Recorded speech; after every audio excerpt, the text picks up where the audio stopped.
buenas noches, señoras y señores. Hoy, como cada domingo, su programa Política Exterior. Tenemos el grato placer de contar con la invitada especial, la diputada Farideh Raful. Muchas gracias por la invitación. Muy feliz, muy feliz de estar aquí. Farideh, Congreso Nacional de la República. Sí. Una experiencia única, fascinante en algunos aspectos, dolorosa en otros. Esa es la política. ¿Qué visión tú tienes realmente del cuadro actual que vive Venezuela? ¿Cuál es tu enfoque de esta realidad cambiante? Hace 30 días sonaban tambores de guerra. Sí. 30 días después, todos los discursos tremendistas, alarmistas, se redujeron a un acuerdo que parece geopolítico de no intervención. El presidente Trump contuvo los halcones, los cubanos bajaron el discurso, el presidente Maduro ha hecho una moderación del lenguaje. Colombia tiene una posición en sintonía, lógicamente, con Washington, claro, ¿no? Claro.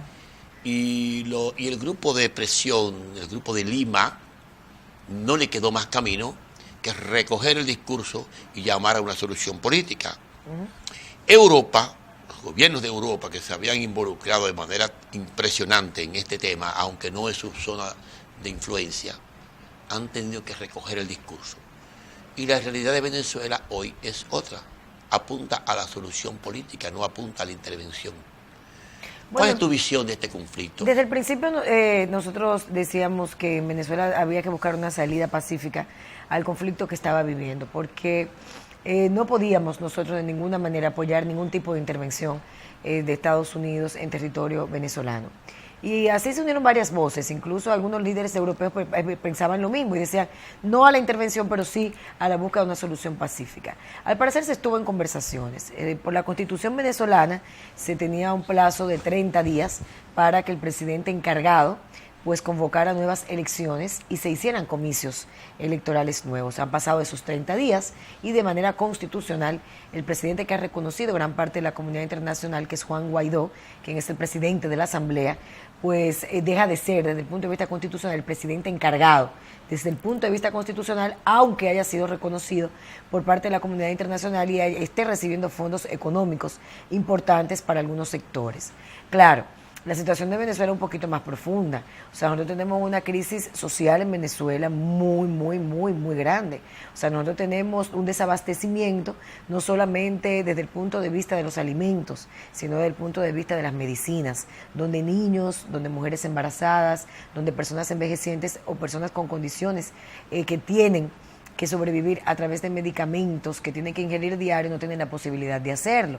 Venezuela tiene una de las tasas de inflación, la tasa de inflación más grande del mundo en este momento, una cuestión exorbitante que llama a mucha preocupación, porque independientemente de que se convoquen unos comicios electorales nuevos, se ha removido el gobierno de Maduro, que es el que gobierna, en estos momentos no se ve clara una solución a todos estos problemas que han venido golpeando a la población desde hace ya unos cuantos años, que no ha sido de la noche a la mañana, esto ha sido progresivo. En Venezuela hay una corrupción rampante, en Venezuela hay una fuerza militar que todavía obedece a un Nicolás Maduro, más que a Nicolás Maduro, a Diosdado Cabello, quien es el brazo ejecutor de esas Fuerzas Armadas dentro del gobierno que dirige Nicolás Maduro, y quizás por eso las cosas no han podido ser de una manera distinta, ni han provocado una disrupción total sobre la base de la ilegitimidad de un gobierno de Maduro, que es lo que reclama una parte de la población, en contrapeso con lo que también desdicen a esa oposición política que nunca ha sido realmente estructurada, que no ha estado unida para vencer realmente al gobierno de Nicolás Maduro. Entonces la situación es muy compleja. A mí me tranquiliza saber que no va a haber una intervención norteamericana. Yo sí pienso que esto va a tener una salida en un año o menos. No creo que Venezuela sea capaz de sobrevivir a la situación que está enfrentando en este momento, pero aspiro a que sea una solución que sea negociada conjuntamente con el presidente Nicolás Maduro. Una salida negociada. Yo pienso que es una conjunción de fuerzas encontradas lo que allí sucede. En primer lugar, dejó de ser un conflicto regional para ser un conflicto geopolítico. Claro. La Organización de Estados Americanos perdió autoridad para tomar el manejo político de esa situación. El secretario general de alguna manera se excedió, no solo en el discurso, sino también en las medidas. La OEA de por sí es un organismo multilateral un poco desgastado. Sí, totalmente. En términos de soluciones políticas, y sus precedentes no son tan halagadores. Nosotros mismos, República Dominicana, no vivimos el mejor de los escenarios con la OEA. Claro. Y en consecuencia no podemos ser cómplices de ningún tipo de intervención. No, sea no. de quien sea. Eso no. Sea de quien sea. Eso es innegociable para los dominicanos, como pueblo, como Estado y como fuerza política. Claro. Oposición o gobierno. Pero 6 millones de venezolanos votaron por Nicolás Maduro. Dice Nicolás Maduro. En verdad, Chávez ganó todas las elecciones legalmente. Pero Chávez no es Nicolás Maduro. Chávez le dejó la última herencia política a Nicolás Maduro, y la oposición, cuando perdió las primeras elecciones de Nicolás Maduro, realmente no lo acusó de fraude. Yo, que estuve por última vez en Caracas en el 2012, en el Teresa Carreño, en un evento con el presidente Chávez, específicamente del Foro de Sao Paulo, te podría decir que la oposición venezolana es la suma de una inmensa cantidad de errores.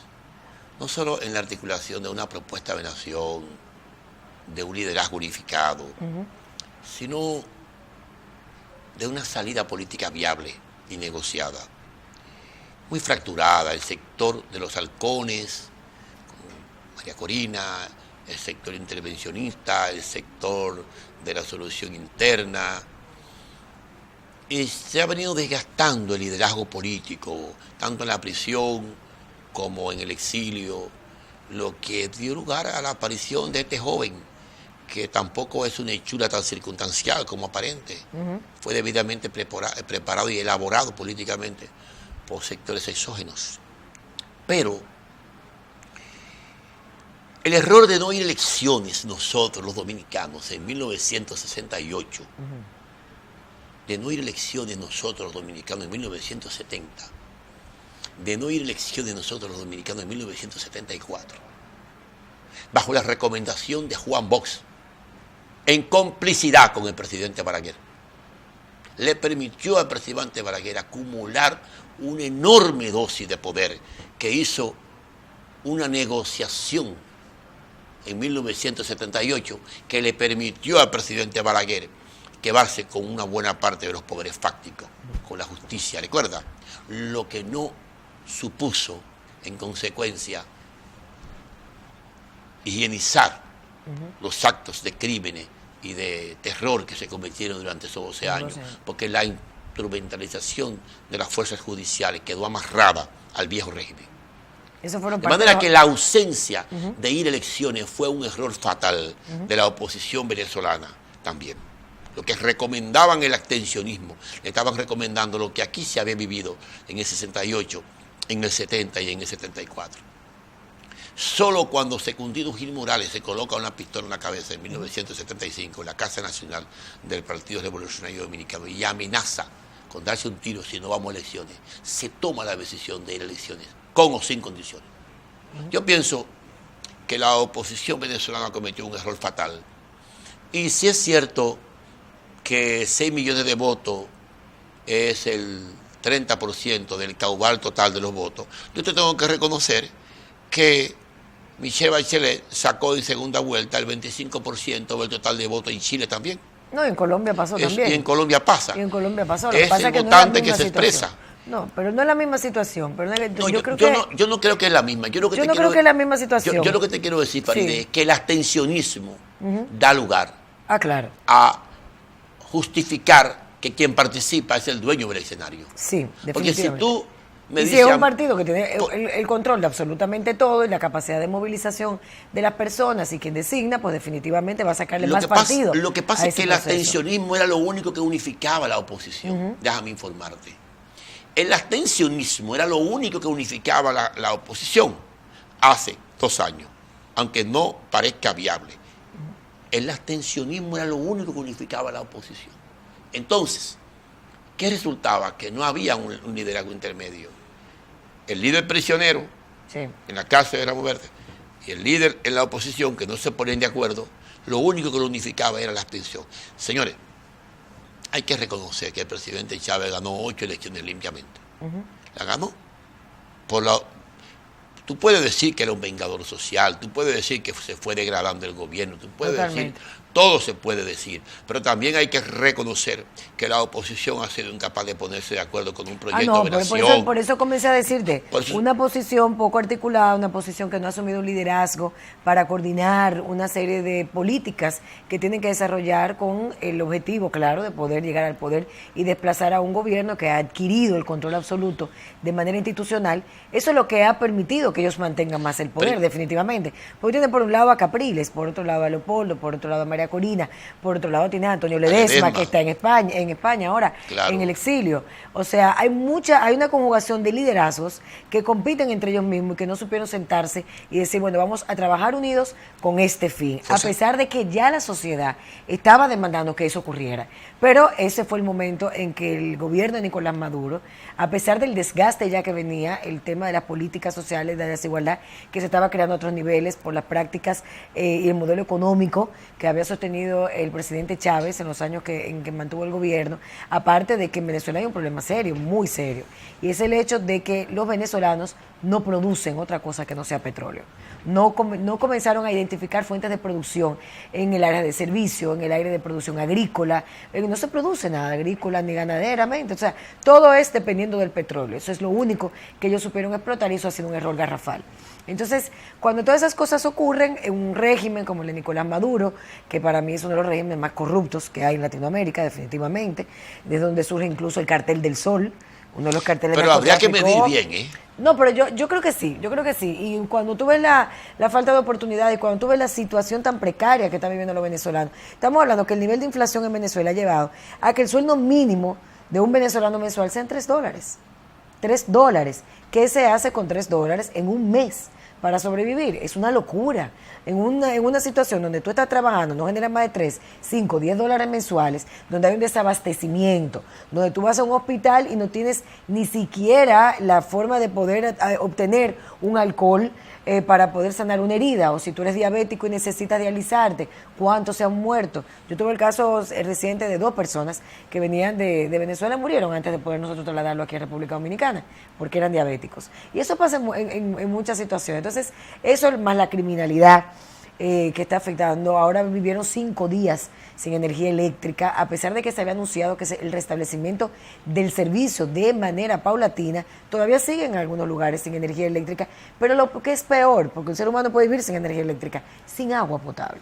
O sea, hay una crisis muy fuerte, profunda en Venezuela, y yo creo que ha habido mucha responsabilidad por parte del gobierno, que solamente atina a defenderse públicamente sin solidarizarse con esas carencias que ellos mismos han venido creando porque han sido los que han gobernado. O sea, el presidente Nicolás Maduro llegó a un momento en que desconoció al poder de la Asamblea Legislativa, lo desconoció en un golpe institucional que luego tuvo que revertir por la presión internacional. ¿Por qué? ¿Por qué lo desconoció? Porque en unas elecciones que hubo, la mayor parte de los asambleístas eran de la oposición política.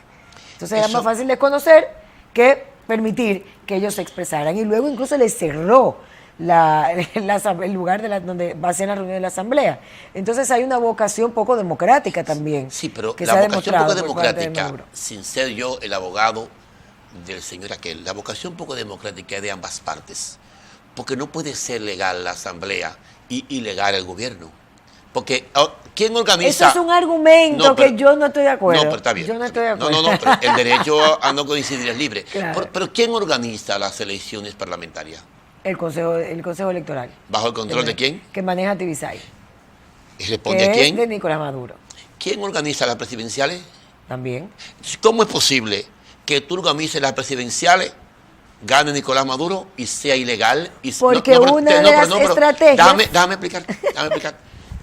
Para que no me pase como el presidente de México. Como decía el Time.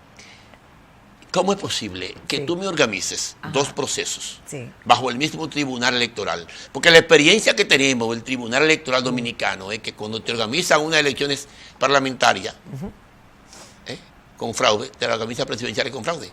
Entonces, sencillamente, ¿cómo es posible que el gobierno venezolano, corrupto, como dice la gente, yo no puedo decirlo con tanta fuerza, porque hay tantos régimen corruptos en América Latina, que hay que ver en qué orden está. ¿Cómo es posible que ese mismo gobierno... Es muy corrupto. Sí. Y hay pruebas de eso. No me sorprendería. Igual que en Haití. Nicolás Maduro depositó $10 millones a la compañía de Joao Santana y Mónica Moura, aquí en República Dominicana, a Polis Caribe, dicho por la misma Mónica Moura, para la campaña del presidente Chávez, por ejemplo. No, pues no me sorprendería eso.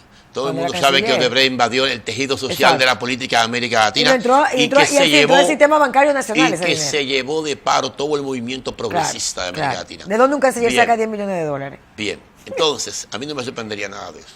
Y no me sorprendería que se descubran más cosas. Sí. Pero óyeme cómo es el tema. No es posible que tú me organices un proceso de comisión parlamentario limpio y un proceso presidencial no limpio, cuando el objetivo es gobernar con ambos poderes. ¿Por qué? Entonces, ¿qué es lo que yo pienso? ¿Cuál es mi percepción? Mi percepción es que la oposición tiene que reconocer que se equivocó, que no fue elecciones. La diferencia es que el gobierno sí fue a las parlamentarias y ahí perdió. Yo pienso que la oposición tenía las presidenciales ganadas. Al no ir, perdió el escenario. Sí. O sea, la fuerza parlamentaria que se expresó victoriosamente en la oposición le permitió ganar. Ahora sí. Pero es la misma fuerza que al no presentarse en las presidenciales perdió por inasistencia. Porque la capacidad de movilización para la candidatura presidencial la tenía absolutamente el gobierno. No, porque reconoció Maduro su error de no haber asistido. Y los nosotros los asambleístas son locales. Sí, pero nosotros, oye, en 1978, después que nos dimos cuenta que el profesor Juan Bosch sencillamente no quería ser presidente de la República nunca, como lo demostró en 1990, cuando no quiso ser presidente, cuando no quiso llevar a José Francisco Peña Gómez de vicepresidente, cuando no quiso el apoyo de Jacobo Magluta, cuando no quiso el apoyo de nadie, y te lo dice una gente que se reunió con él, y lo sabe medio comité político. Cuando nos dimos cuenta en el 78 de eso, llevamos a Antonio Guzmán, ganamos las elecciones. Entonces, la oposición venezolana acudió al síndrome del abstencionismo, mi estimada amiga. Cuando se da cuenta que falla en las presidenciales, participa en las congresionales y ahí gana. Pero ya estaba cometido el error. Nosotros, si le hubiésemos hecho contrapeso al presidente Balaguer en el 70, y vamos a elecciones Fausto, y ganamos el Parlamento. ¿A quién iba a presentar la oposición venezolana si los dos principales líderes estaban descalificados para poder participar? Uno, porque el presidente Nicolás Maduro, el gobierno de Nicolás Maduro, inhabilitó a uno de ellos por 15 años para poder ser candidato presidencial. Hubiésemos hecho lo mismo. Y el otro estaba preso. Lo mismo. El otro estaba preso, los invalidó a los dos que podían articular en ese momento y competir de frente con Maduro. El gobierno de Nicolás Maduro dijo, no, tú preso y tú inhabilitado para poder. Exacto. Entonces, ¿con quién va la Ahí voy venezolana? Ahora. Facilísimo. ¿Con quién? En 1974, Joaquín Balaguer, déspota. Sí. Entre otras cosas, para ser considerado. Sí, me quedé callado, porque me dice una palabra, me quedé callado. Joaquín Balaguer, ese déspota ilustrado, óyeme bien, que precisamente un día como hoy se llevó de paro a Orlando Martínez. Oye lo que te quiero decir. Oye lo que te quiero decir. Ese caballero cogió nuestro mejor candidato, nuestro líder indiscutible en ese momento, José Francisco Peña Gómez, y le impidió hablar por radio y por televisión. Bien. Y lo clausuró políticamente. ¿Y qué pasó? No, perdón. Que nosotros, teniendo el mejor hombre, el mejor candidato, acudimos a una figura intermedia que no tenía la capacidad oratoria ni organizativa, que era Antonio Guzmán Fernández. Pero que ya venía. Pero no me compare a Antonio Guzmán Fernández en 1974 ni en 1978 con José Francisco Peña Gómez. No, imposible. Que iluminaba todo el dial de la política dominicana. Claro, Sin imposible. embargo, Balaguer nos hizo a nosotros exactamente lo que Maduro le hizo a ellos. Lo que pasa es que fue más cómodo para ellos dos no asistir, Yo no lo creo agarrándose así. de eso. Yo no lo Date creo cuenta así. que hoy no es ni Capriles ni es Leopoldo quien encabeza el liderazgo. El pueblo, cuando tú le ofreces una alternativa de participación, se identifica rápidamente. Porque la clave, perdón, Faride, porque tú eres una dama y eres la invitada, porque la clave es el espíritu de cambio de un pueblo, no es la persona. ¿Tú sabes qué es lo que va a derrotar en República Dominicana? ¿Qué? Los 20 años de ciclo político que aquí hay. No es una persona en particular, es el espíritu de cambio. El Partido Revolucionario Moderno posiblemente no tiene la estructura, ni la organización, ni la dinámica, claro, ni la propuesta de nación la tiene, ni el contenido, ni la historia para derrotar al PLD, que es un partido Estado. Pero el espíritu de cambio es más grande que todo eso. El espíritu de cambio de un pueblo es en lo que tú ensamblas una candidatura victoriosa. Y es sobre esa base que en el ciclo de los 20 años, que decía Arthur Schlesinger, sobre los ciclos de América Latina de un partido político, eso es lo que le ponía fin al gobierno de Nicolás Maduro y de Chávez. Óyeme bien, 1998, 2018, 20 años exactamente. Estaba marcado el fin de ese ciclo político. ¿Pero tú crees que no hay un espíritu de cambio en Venezuela? En ese momento lo había. Claro, lo que no y había ahora lo hay. Pero lo que no había en ese momento en la oposición política fue el talento de escoger uno que no fuera ellos dos, porque el ego muchas veces está por encima del interés nacional. Cuando en 1990, que se le pudo haber puesto fin a Joaquín Balaguer, el ego no le permitió a Juan Bosch aceptar el 17% que le ofreció Jacobo Magluta a cambio de una fotografía. O el ego no le permitió hacer una alianza con José Francisco Peña Gómez. Y dijo, yo prefiero perder a tomarme una fotografía con Jacobo Magluta. Te dice a ti que el amor a tu país está muy por debajo del ego. Entonces eso pasó en Venezuela, la suma de todos los egos. Sin embargo, hoy ambos están liquidados.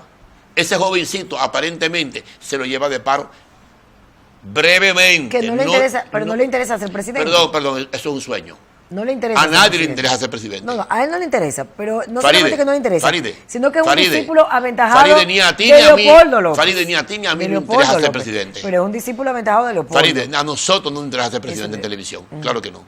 No nos interesa. te digo... Faride, ese le interesa ser presidente. Más que tú. Te lo digo yo a ti. Ese tiene un... Pero yo lo conozco también. ¿O tú crees que no? Como conozco a Maduro perfectamente. Desde 2008. Perfectamente, desde que era canciller lo conozco. Ay, Dios mío. Lo conozco. Fatal. Te puedo decir lo que me planteó en Managua, delante de Ricardo Alarcón, cuando íbamos ganando nosotros en el 2012. Yo te lo puedo decir aquí, pero no te lo voy a decir. De todos modos, óyeme cuál es el tema, para no... ¿Tú crees definitivamente que el ego fue que no les permitió llevar una candidatura? Yo te hago ese paralelismo, sí, porque yo me doy cuenta que el ego es una de las desgracias. El ego de verdad es una América desgracia, Latina. pero yo definitivamente... ¿Qué es lo que hay al interior del PLD hoy? No es una lucha de ego, totalmente, además que de ambición. Totalmente, pero eso era político, una lucha de poder, sí, permanente, de interés y de poder, y de quién controla. Sí, pero el poder es una cosa y el ego es otra. Sí, pero en el caso de Venezuela... Napoleón era la suma de todos los egos. Yo creo que sí. Fidel era la suma de todos los egos. Sí. Trujillo era la suma de todos los egos. Pero en el caso Le de buscaron Venezuela, toda la solución política para que se fuera vivo y prefirió que lo mataran. Porque el ego no se lo permitía. Pero en el caso de Venezuela yo creo que confluyen ambas cosas. Porque es una cuestión de necesidad de control, de ego, pero también de poder. Claro. De emerger como esa figura que va a surgir, si no ha surgido ya, que va a surgir en Venezuela para ser la transición ante ese cambio. Hay una situación, hay una expectativa de cambio, pero en este momento, a corto plazo, yo no veo. ¿Tú no crees que ya él otra perdió? vía, lamentablemente. ¿Tú no crees que él perdió el momentum, como dicen los norteamericanos? Sí. Yo pienso que lo perdió. Sí. Sobre todo, él cometió un error fatal. Sí. Un error fatal él cometió. Cuando dijo que se justificaba en algún momento el intervencionismo. Cuando él justificó la intervención, ahí mismo se suicidó. No, pero porque se quedó solo políticamente. Es que se va agotando. Cuando la gente no ve esa transformación con la premura que la quiere, con la premura que la necesita, entonces vuelve el desencanto. Y con la expectativa vuelve la desesperanza. Claro. Vuelve el desencanto, entonces la gente lo que hace es, bueno, mis opciones es o acomodarme o salir de aquí. Claro. O sea, o acomodarme o salir. Y yo creo que el éxodo de venezolanos va a seguir, va a continuar, lamentablemente. Lamentablemente porque es una cuestión aspiracional. Donde yo no tengo oportunidad de tener una calidad de vida o condiciones de vida dignas, yo voy a salir a buscar la otra. Faride, pero además, mira, si tú te pones a ver el modelo de Salvador Allende en Chile, que es el más precioso de todo, la victoria más impresionante de la fuerza progresista, más honrada y más digna. Que ahora salieron unos datos nuevos, no sé si lo viste, acerca de un ex militar de la CIA que da cuentas de que ellos fueron contratados para ir a Chile a comenzar a desmontar todo lo que era el gobierno del presidente Salvador Allende. Ahí te quiero llegar. Dirigido. Entonces, si en Chile se produce el asesinato del general René Schneider, sí, que era el muro de contención entre los militares fascistas y los constitucionalistas, como se llamaban allá, igual que en Santo Domingo, por cierto.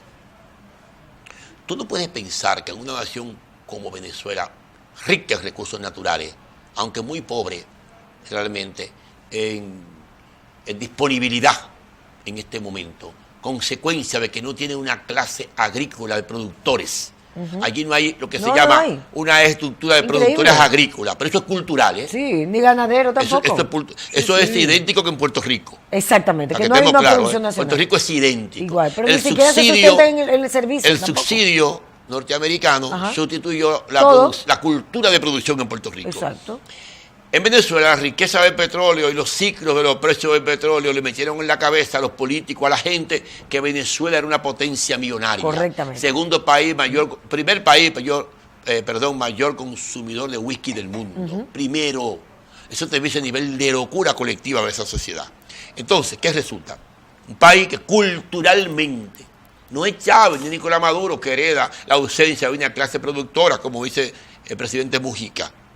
Mira, Uruguay tiene 3 millones de habitantes, produce alimentos para 35 millones de habitantes. Claro.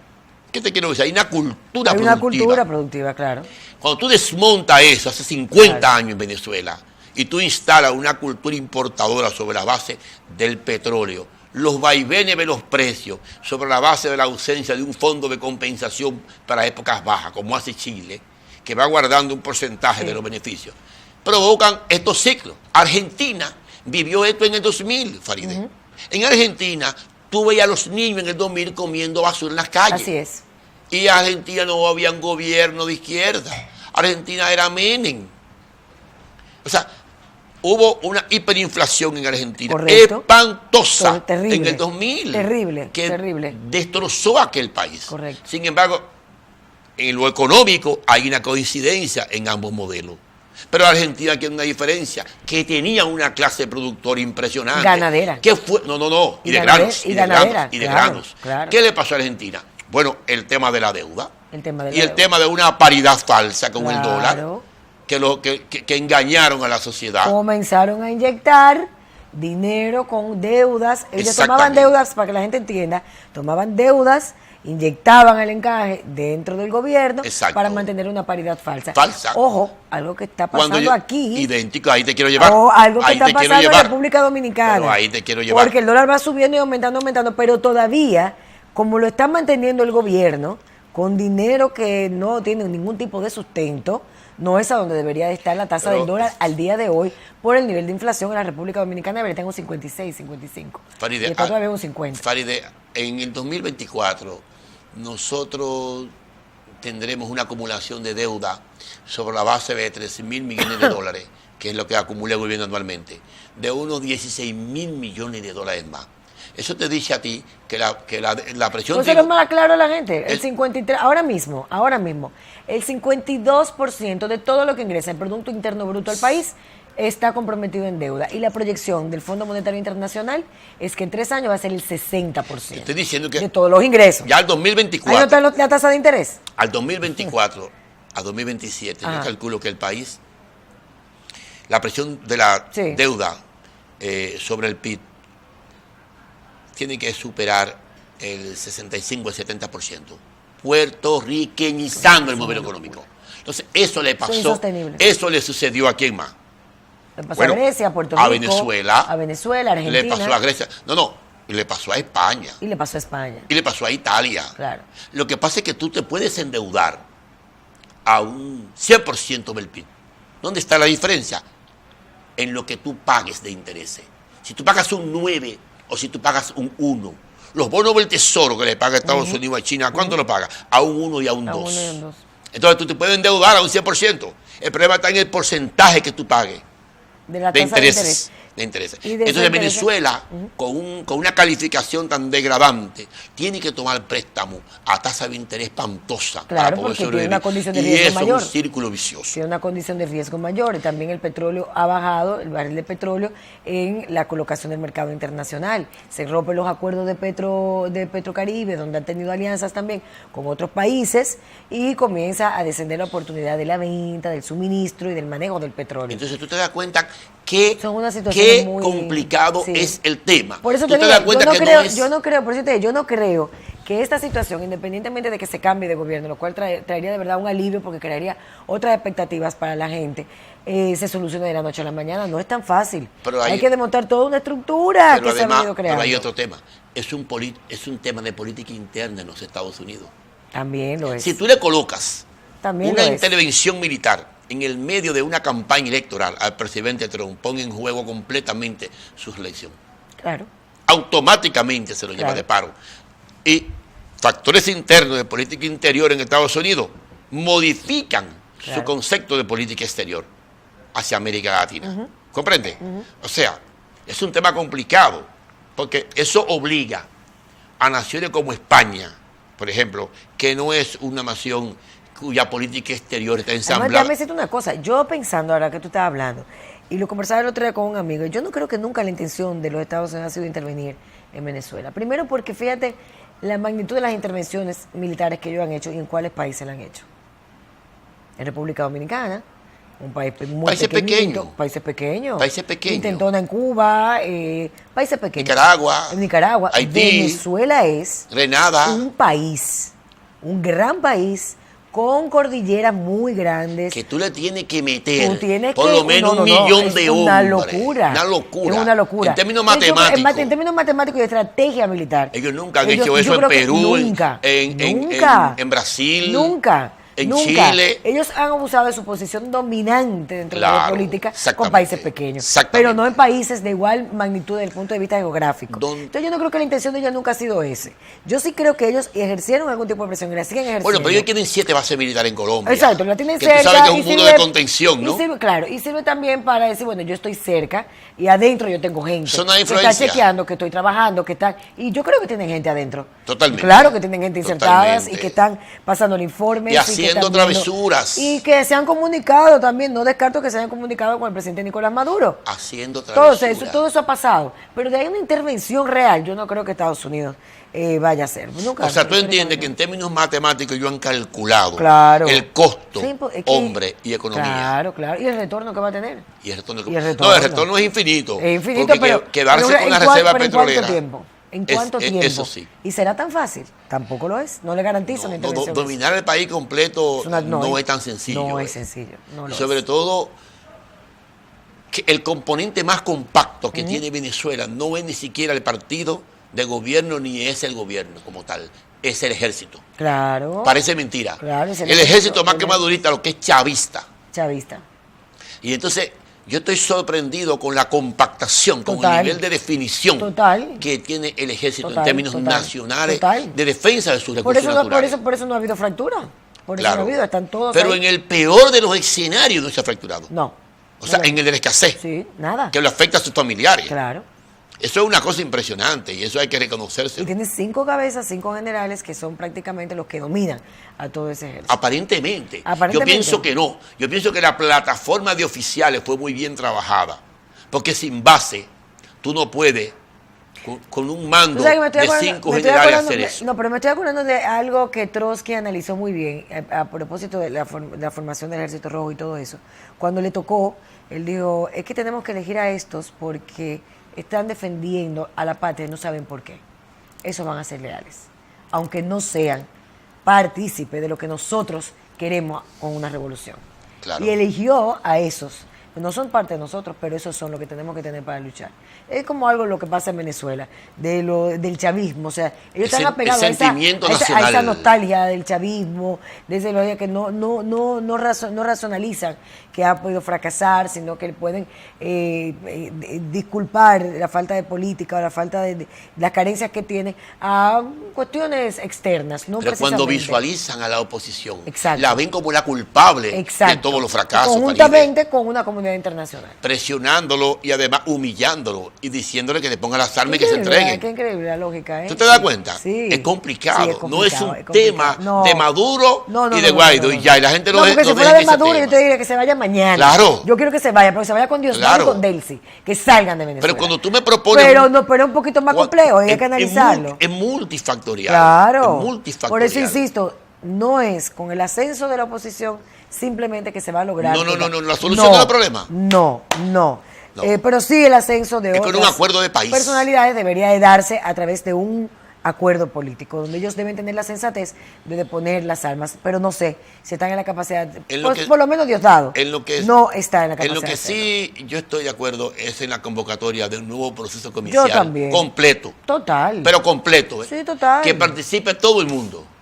Lo que sí tú puedes pero como nuevos actores interviniendo dentro del conteo.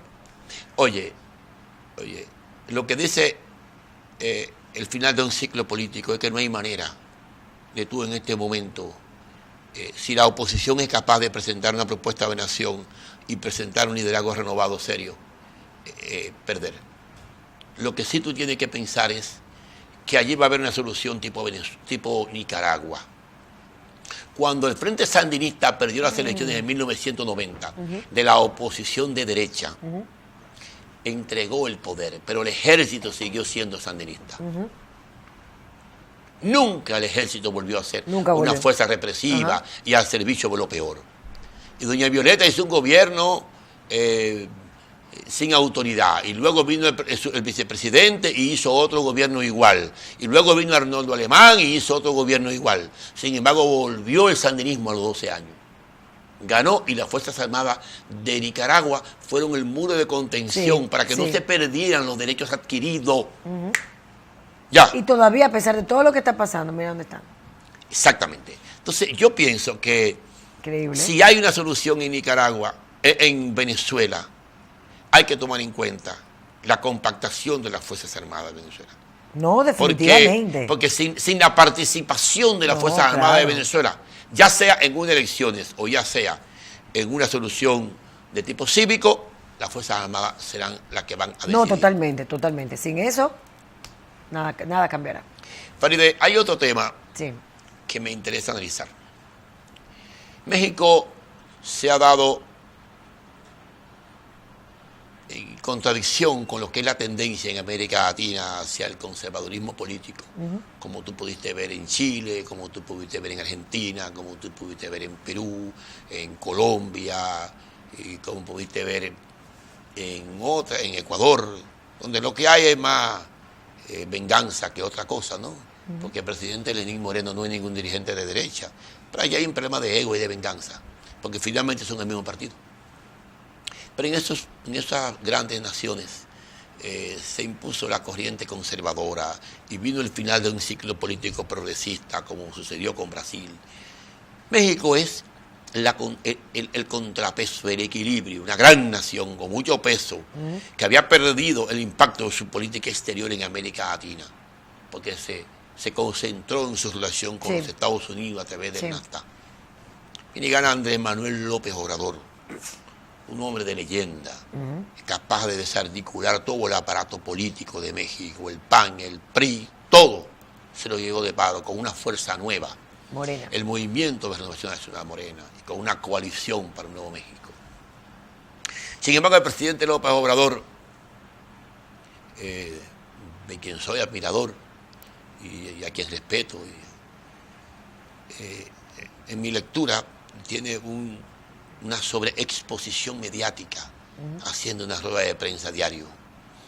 Y las expectativas de los pueblos van consumiendo a los líderes. Ese fue un error de Chávez, por ejemplo. Exactamente, ese es un error heredado de Chávez. Claro. y empieza a haber en México una contracción económica. Sí. No digamos una baja en la economía, pero sí indicio de una contracción. En un mundo global donde las inversiones y donde la interdependencia juegan un papel fundamental para la activación o la desactivación económica. ¿Cuál es tu lectura y las expectativas que tú le puedes ver a la sociedad mexicana de cara al gobierno que se dio?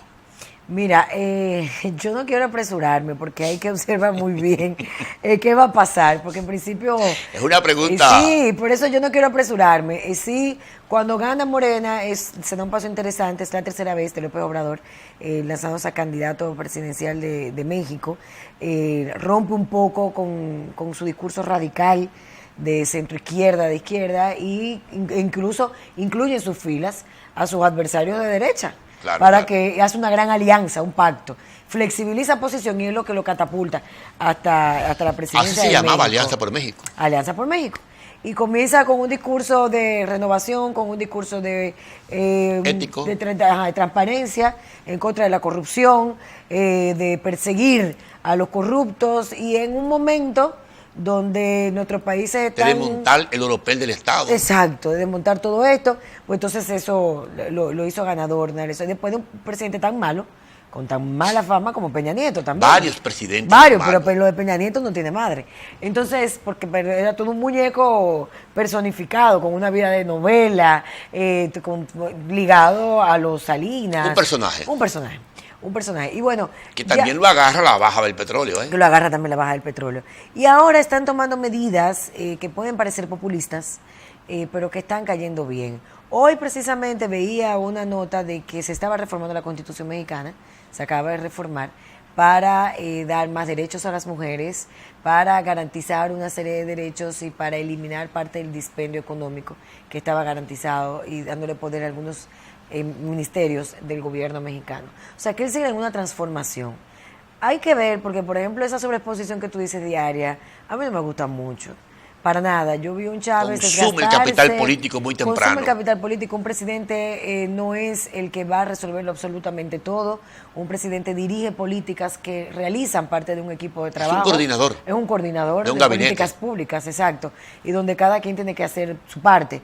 Y si bien es cierto que es quizás el vocero del pueblo el que representa, no puede estar exponiéndose día tras día porque tiene mucho trabajo que hacer. Entonces vamos a esperar. Ahí también hay una expresión de ego. Sí, no, definitivamente. Con el mayor respeto. No, y yo creo que también hay una expresión de... presidencialismo. No solamente de presidencialismo, de lo logré a pesar de lo que me hicieron en un pasado. Claro, pero siempre, aquí estoy, lo logré por encima de ustedes. Aunque no proyecta venganza ni rencor. No la proyecta, pero creo No. que hay mucho también. Subliminalmente. De eso. Deja Hay que recordar sentado. a la gente que en un momento, hace ya no recuerdo cuántos años, tú lo recuerdas mejor que yo, no hace tanto, cuando participó, momentáneamente se formaron dos gobiernos. Claro. Uno en la Plaza del Zócalo, que él cuando Felipe Calderón. Cuando Felipe Calderón. El presidente moral y el presidente moral inmoral. era precisamente AMLO, ¿no? Sí. Y el presidente fraudulento. oficial, fraudulento Felipe Calderón, pero al final quedó Felipe Calderón y fue muy poco el margen.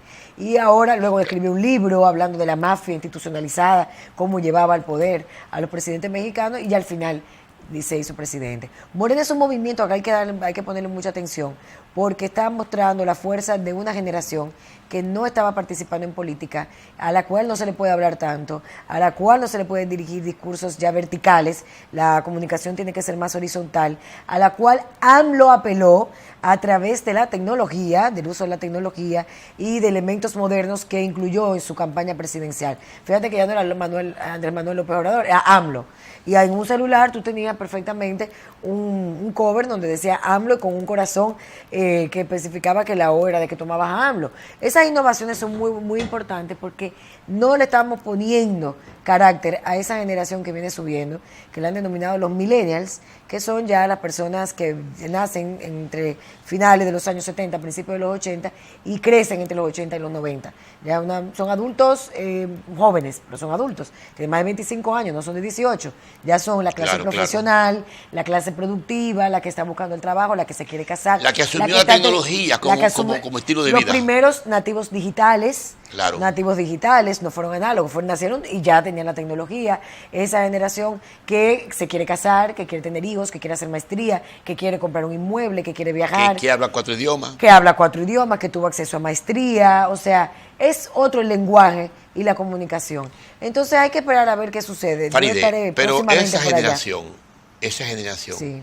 quiere resultados ahora. Sí, Tú lo sabes. sí, Por naturaleza conductual, sí, sí. por naturaleza biológica y porque depositó sus ilusiones y sus esperanzas desmontando un sistema de partido político histórico Sí. que era PRI y PAN. Ajá.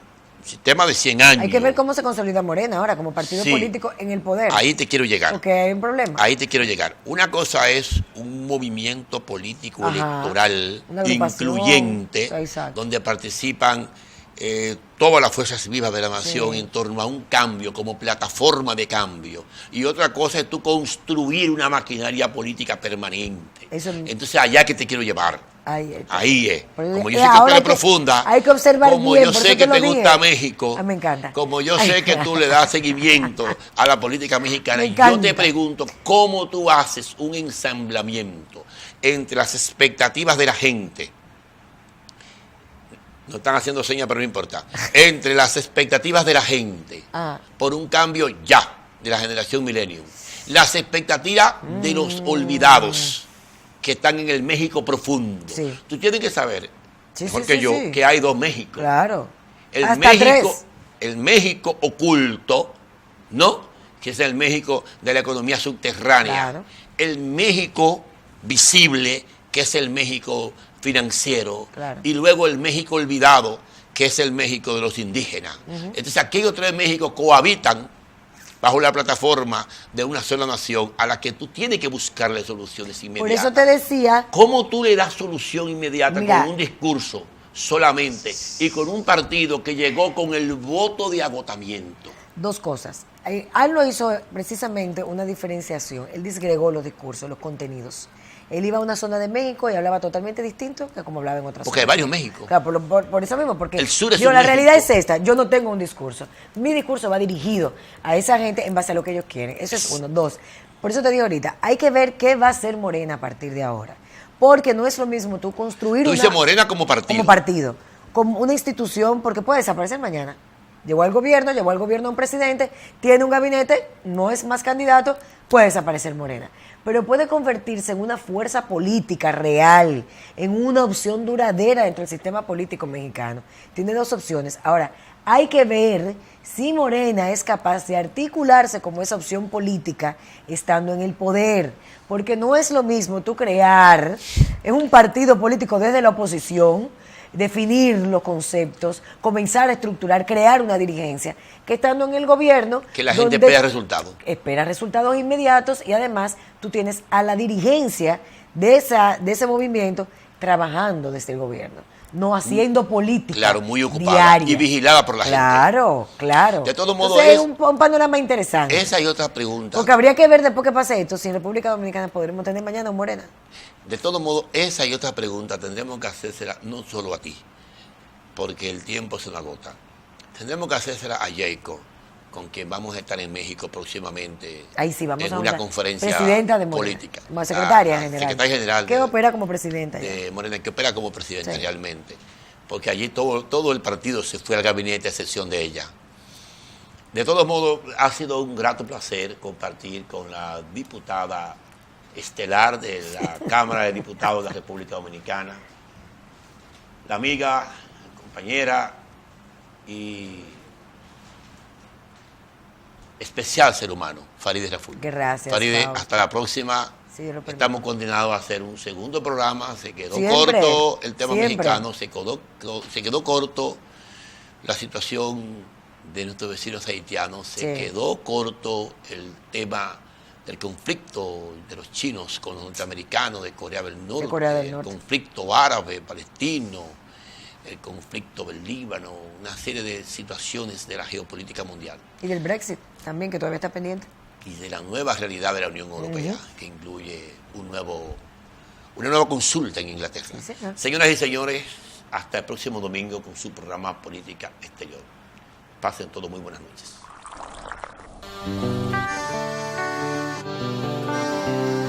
Desde mi ventana veo todo un pueblo, veo sus raíces y sus tradiciones, y siento el aroma ese que enamora, que nos da la fuerza, sabor a café. Y en toda la tierra reina la esperanza, también los recuerdos que nos hacen crecer. Estés donde estés, nos une el aroma que sabe a café. Café Santo Domingo, sabor que empieza en el aroma. Estés donde estés, nos une el aroma. Café Santo Domingo, sabor que empieza en el aroma. Tu café de siempre.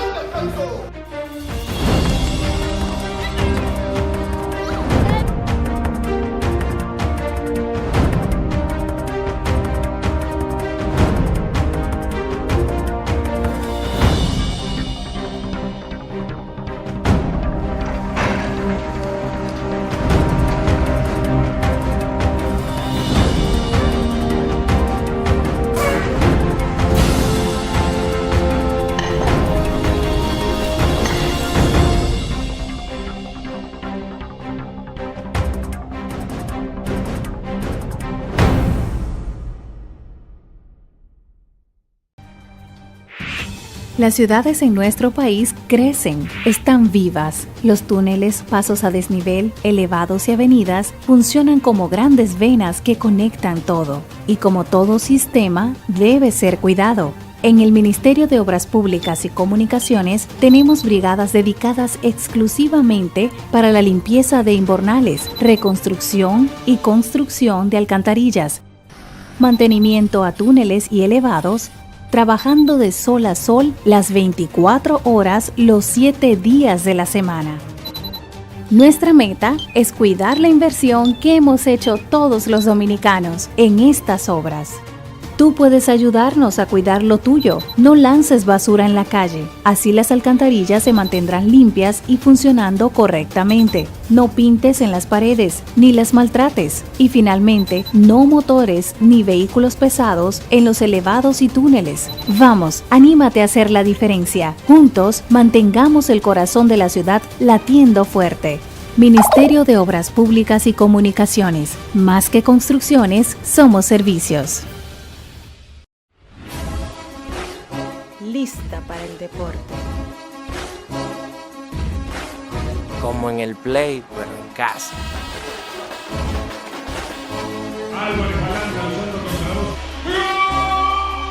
Para que lo escuchen hasta los vecinos. Celebremos con todo, por deporte. Plaza Lama, la super tienda.